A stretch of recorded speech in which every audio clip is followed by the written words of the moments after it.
and Dad. This is the best of days. Couldn't be any better. This isn't written down, but we've got a gorgeous day, we've got a gorgeous setting, and so many happy and smiling faces here. Lovely. Well done, Dave. First of all, I just want to welcome you all on behalf of Hazel, and Fran and Brian and myself, just to Emily's and Gaz's lovely wedding day. This is it's a fabulous setting, as I said. Wonderful to look out and see you all here, and we're so glad that you could make it today. But unfortunately, such as life is, there are people who just can't be here today. It's a bit of a sad moment to start with, but there are people that I'm sure will be looking down with as much love and affection as we're looking down on Em and Gaz today. Karen, Stephen, Gaz's Uncle Pete, Danny's dad, and Em's Uncle Mick would love to have been here, but they'll be looking down. They'll be so proud as we are. So that's a difficult bit out of the way. So I want to say a big thanks to everyone who's contributed to today. I know Em and Gaz have put a lot of effort into this, but I'm sure they appreciate all the help that they've been given.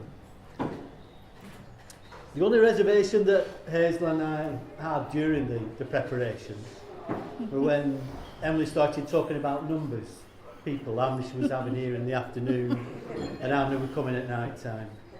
Because Em and numbers don't work together too well.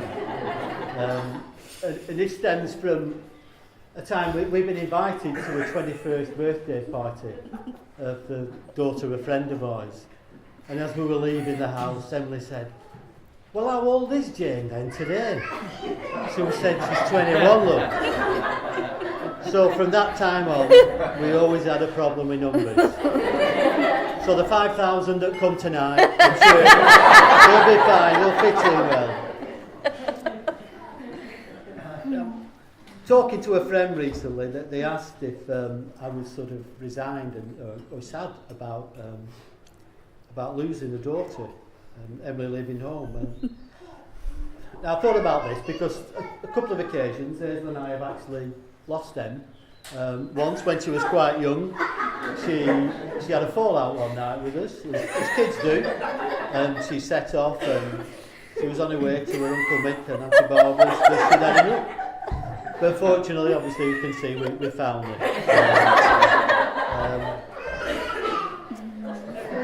The other time, but she was only young then, she was a young girl. The other time we went on a family holiday down to London.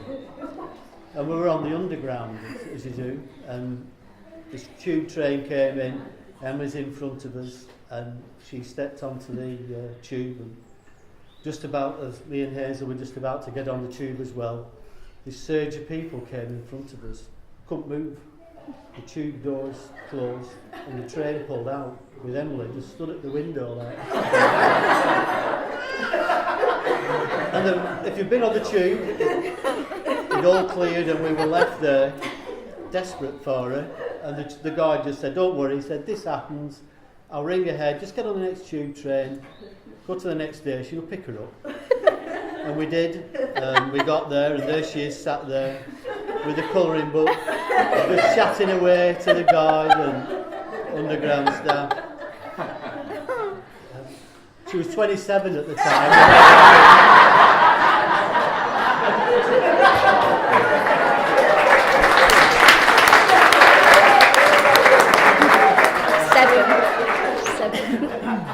So, but I did think, about the guy saying to me, the friend had said to me, was I losing Em? But no, I wasn't.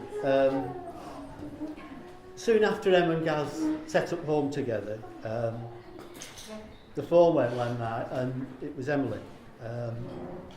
Hazel was out and she just came on and said, "Hi Dad, are you alright?" And I said, yeah, I'm fine.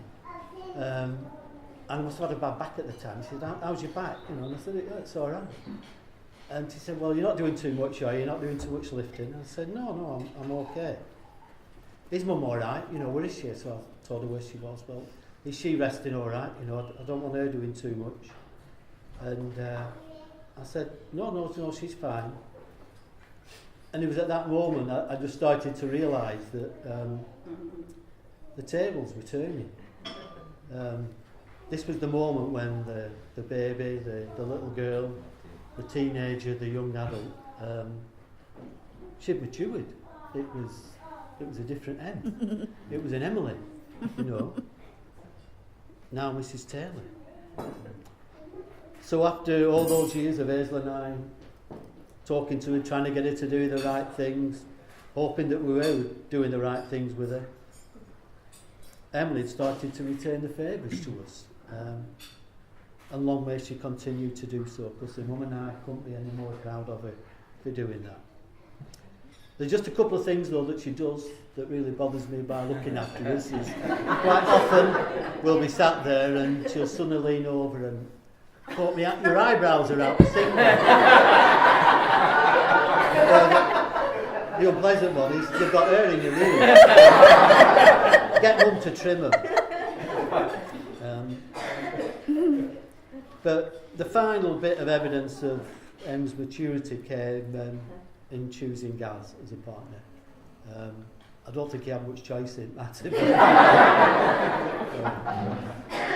So when we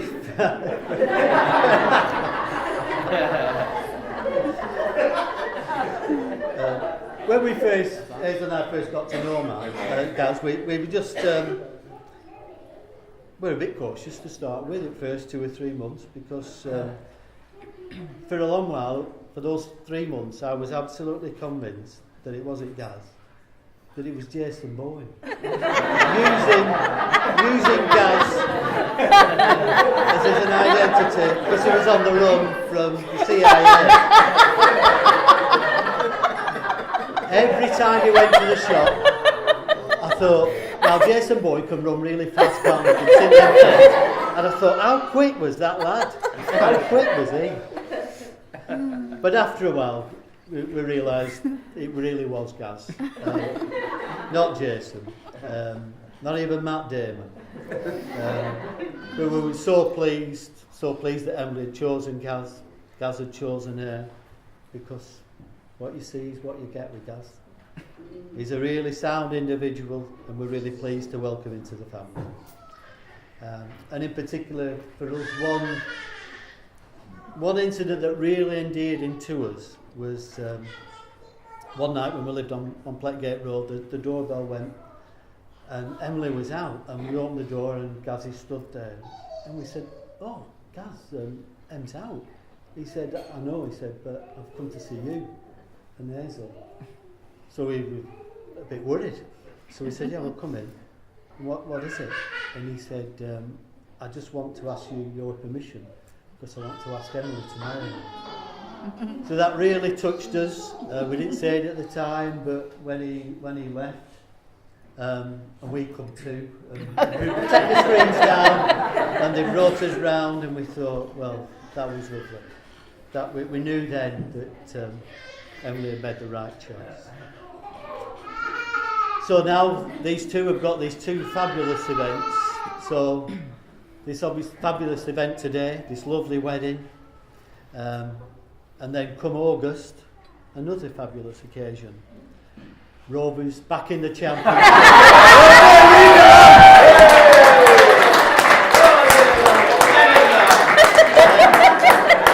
All right? But you know what I'm referring to. We can all look forward then to when little Miss Taylor makes her entrance and joins this big extended family and becomes Rover's newest fan. So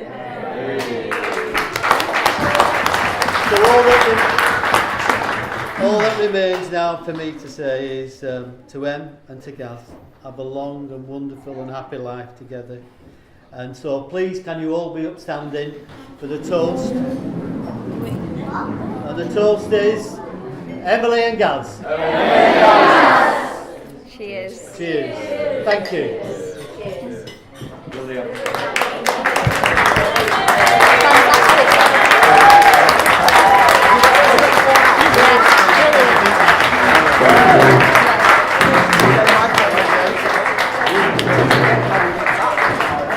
rest of the money. And then when it's up, I need to sort something out. I'm worried about this now. No signal, no service. Get it then, where's the start?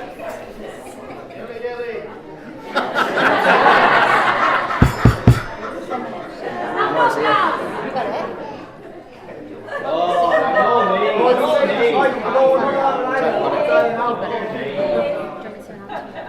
No, you're fine. So, yeah. Hello everyone, and some of you know.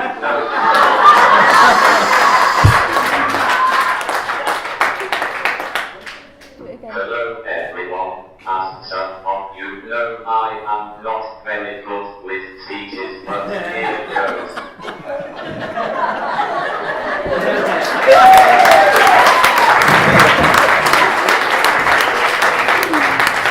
Well, first of all, hello everyone. On behalf of me, my wife, and it's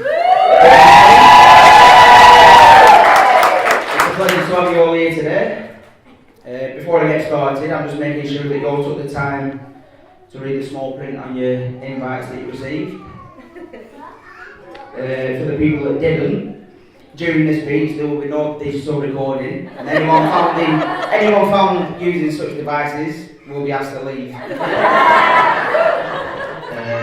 For those of you that know me, this is a country mile outside my comfort zone.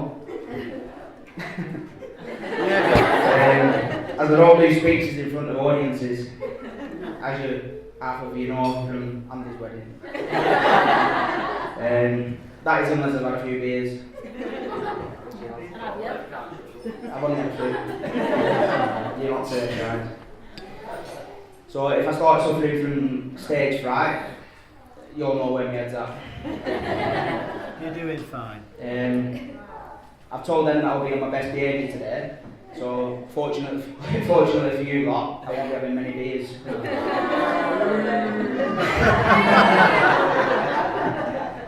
So I'll keep this speech short and sweet. That way your ears won't hurt too much. On a serious note, I'd like to take this opportunity to say how amazing Em and all the bridesmaids look.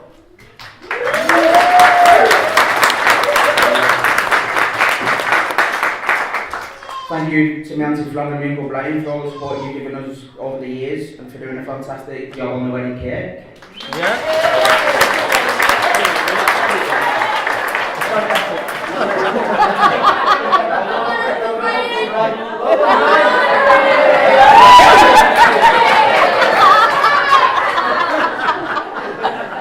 A massive thank you to David Hazel for all the support and guidance you've given us over the years.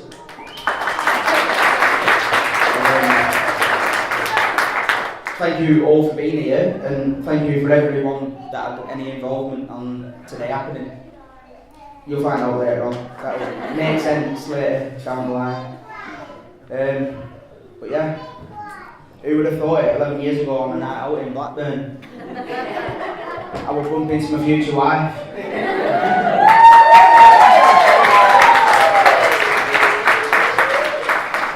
Now, 11 years on, I'm stood here next to my wife with a bump. Em insists it's been 11 years, but it definitely feels a lot longer. Believe it or not, I had a Kevin Keegan mullet when I'll say no more on that one. But yeah, Dave obviously gave the Absolute Friends speech, so yeah, raise a glass to all them. Here's to an happy future. Cheers, guys. Cheers. Cheers. Happy future, son. That's it.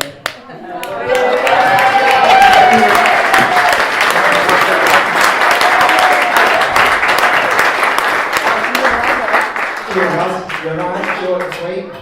I was hoping for a little bit more of a break before you give it over to me. But never mind. Oh, you actually missed them off there.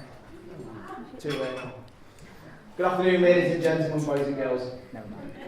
I hope you're all enjoying what has been a brilliant wedding celebration. Yeah. unfortunately, every silver lining has a cloud, so here I am.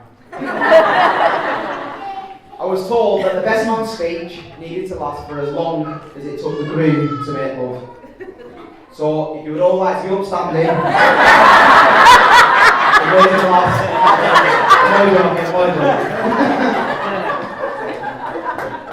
For those of you who don't know me, my name's Andy, and I am Gaz's brother. And yes, it was I who drew the short straw. I mean, was given this great opportunity to be the best man here today. In all seriousness, it was an honour to be chosen to be the right-hand man on such an important day. The nerves have kicked in a little, however, I will give it my best shot. And failing that, as always, I'm sure the answer will be on hand. Hoping at a moment's notice, I can give a rousing speech. Chomping at the bit, as usual. I think you will all agree what a fantastic venue we have had for this amazing and memorable day. And I would like to thank you all for making the effort to come along and celebrate this beautiful occasion with Emily and Gaz, especially after realising it wasn't an open bar and that it would be taking place on Sunday. Better planning in the future, please. I know Gaz has already touched on this, but I would also like to thank the contribution of Emily's parents, the bridesmaids who have been fantastic and look amazing, only upstaged by Emily herself.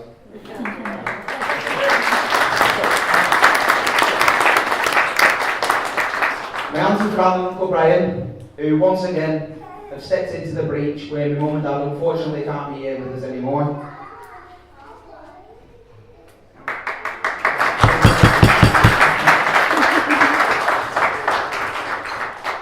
Dave, you must have been the proudest father in the world today, walking Emily down the aisle. An absolute pleasure. She's perfect. You've done really well bringing her up, and Gaz, what a lucky man.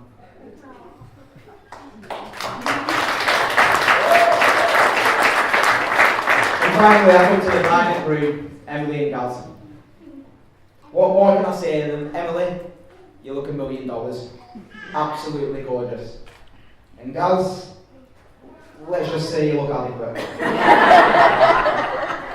I believe my main responsibilities for today were to ensure that the groom arrived on time, sober and looking good.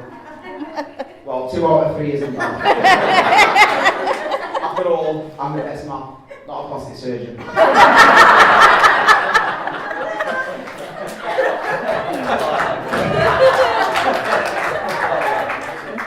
Another key role of the best man is to relive some of the stories from down the years. And there have been many. Thousands. Gaz arrived into this world on the 5th of June 1986. His early years were spent trying to find the perfect hairstyle, of which there were many. The classic curtains, the 90s perm, and believe me, he sported all these hairstyles. Getting his hair beaded, but to name a few. There was no hairstyle that was out of bounds with Gaz. There was never a dull moment in the Taylor household, and if there was mischief to be had, you could guarantee myself and Gaz would be in the middle of it. Climbing on scaffolding, when the housing area that we lived around got built up, jumping into sandpits, or what we thought were sandpits.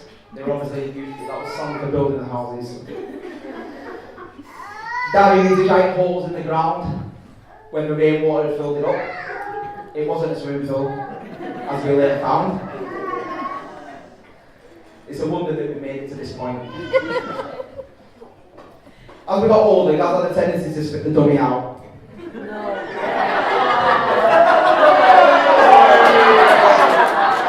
Or as my Uncle Pete would put it, as they spat their dummy out like. Which was a great source of amusement to the rest of us. In order to get a bat out of him, he would often be picked last at football. When my Uncle Lloyd and Uncle Pete were picking the teams. They were never left disappointed at the fireworks that would follow. resulting in Gaz using a few expletives and disappearing into the distance, followed by a few hand gestures just as he did with it.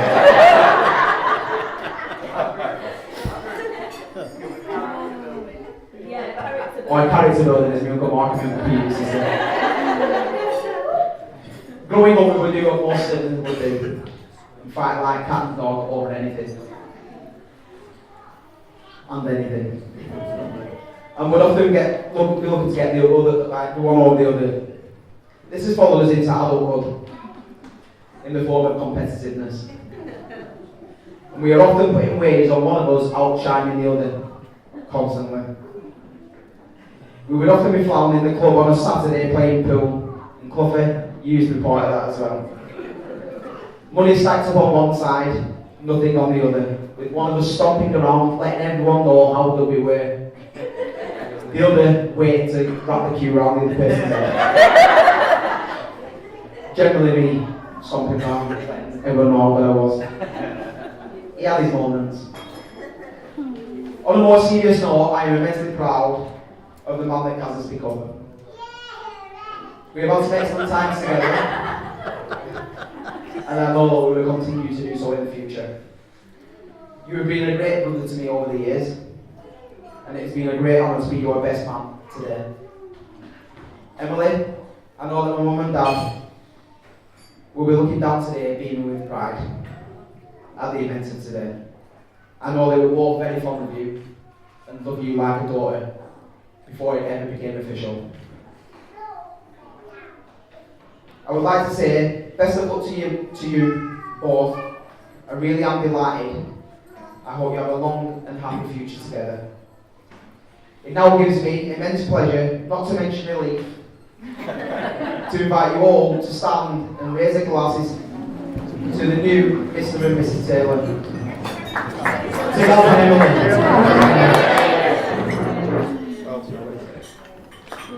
Thank you, and enjoy the rest of the day.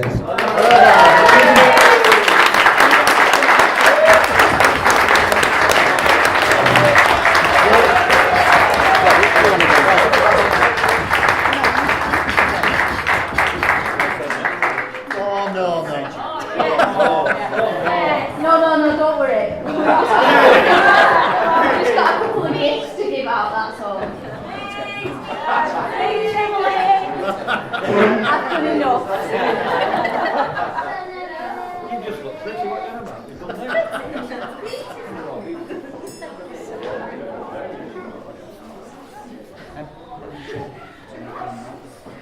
Yeah, put it on chair.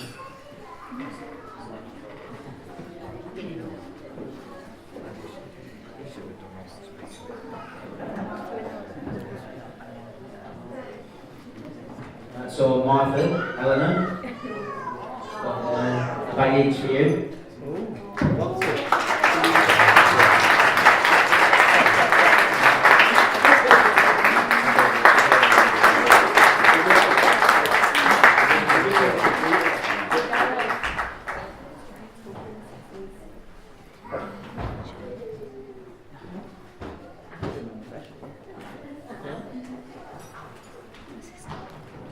One for you, Charlie.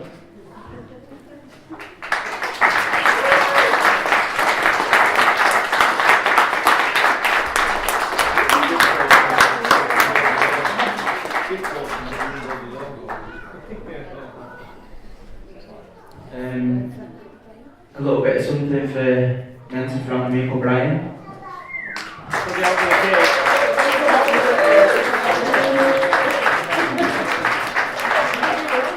The parts for you on the bouquets from